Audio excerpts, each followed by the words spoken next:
teman-teman, apa kabar hari ini? Semoga kalian semua dalam keadaan sehat ya.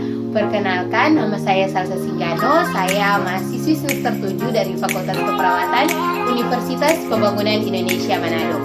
Dan dalam video kali ini, saya akan melengkapi nilai tugas UAS mata kuliah keperawatan kritis dengan dosen pengampu Nurse Anggi Angelia Escape MKes dengan memaparkan materi tentang HIV/AIDS. Selamat menonton. Baiklah, untuk saat ini di sini saya akan membahas terlebih dahulu definisi dari HIV/AIDS.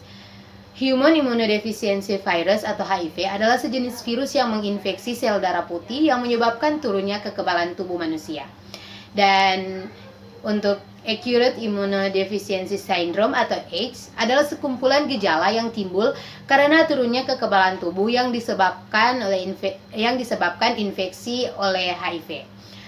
Dan untuk etiologi, golongan virus retro yang disebut Human Immunodeficiency Virus atau HIV pertama kali ditemukan pada tahun 1983 sebagai retrovirus dan disebut dengan HIV-1. Pada tahun 1986 di Afrika dan ditemukan lagi retrovirus baru yang diberi nama HIV-2 yang dianggap sebagai virus kurang patogen dibandingkan dengan HIV-1.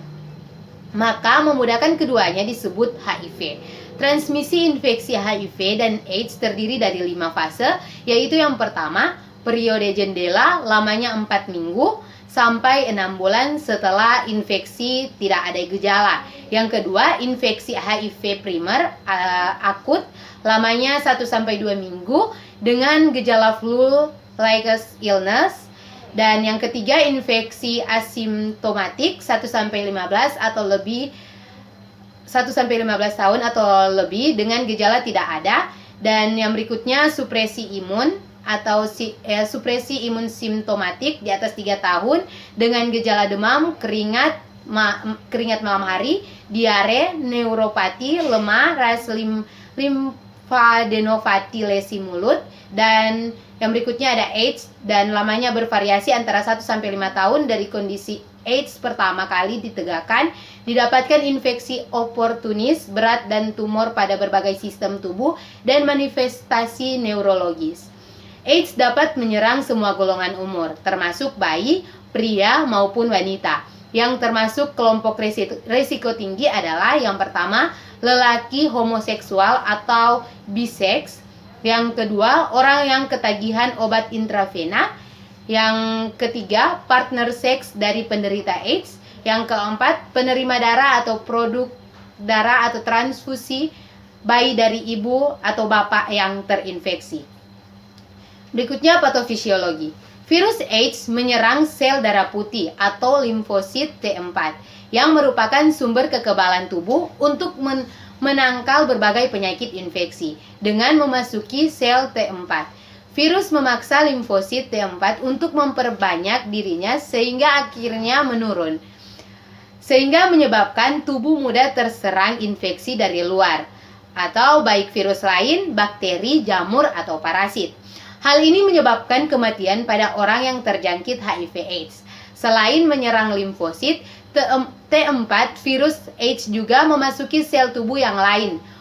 Organ yang sering terkena adalah otak dan susunan saraf lainnya. AIDS diliputi oleh selaput pembungkus yang sifatnya toksik atau racun terhadap sel, khususnya sel otak dan susunan saraf pusat dan tepi lainnya yang dapat menyebabkan kematian sel otak. Masa inkubasi dan virus ini berkisar antara 6 bulan sampai dengan 5 tahun. Ada yang mencapai 11 tahun, tetapi yang terbanyak kurang dari 11 tahun, menurut Debkes tahun 1997. Cara penularan HIV. HIV menular dengan beberapa cara, yaitu yang pertama, hubungan seksual dengan penderita AIDS. Penularan dapat terjadi melalui hubungan tanpa alat pelindung dengan penderita HIV. Air mani atau cairan vagina dan darah dapat mengenai selaput lendir sehingga HIV yang ada dalam cairan tersebut masuk ke dalam cairan darah. Selain itu juga melalui lesi mikro pada dinding alat tersebut yang terjadi saat hubungan seksual. Yang kedua, darah dan produk darah yang tercemar HIV/AIDS sangat cepat menularkan HIV karena langsung masuk ke dalam pembuluh darah dan menyebar ke seluruh tubuh. Dan yang berikutnya, pemakaian alat kesehatan yang tidak steril. Alat pemeriksa kandungan dan alat-alat lainnya yang menyentuh darah atau cairan vagina atau mani yang terinfeksi HIV yang digunakan ke orang lain tanpa disterilkan dulu. Dan yang berikutnya, alat-alat untuk menoreh kulit seperti jarum, silet, alat tato, pemotong rambut dengan menggunakan jarum suntik yang bergantian atau jarum suntik pada fasilitas kesehatan pengguna narkoba yang sangat berpotensi terjangkit HIV/AIDS.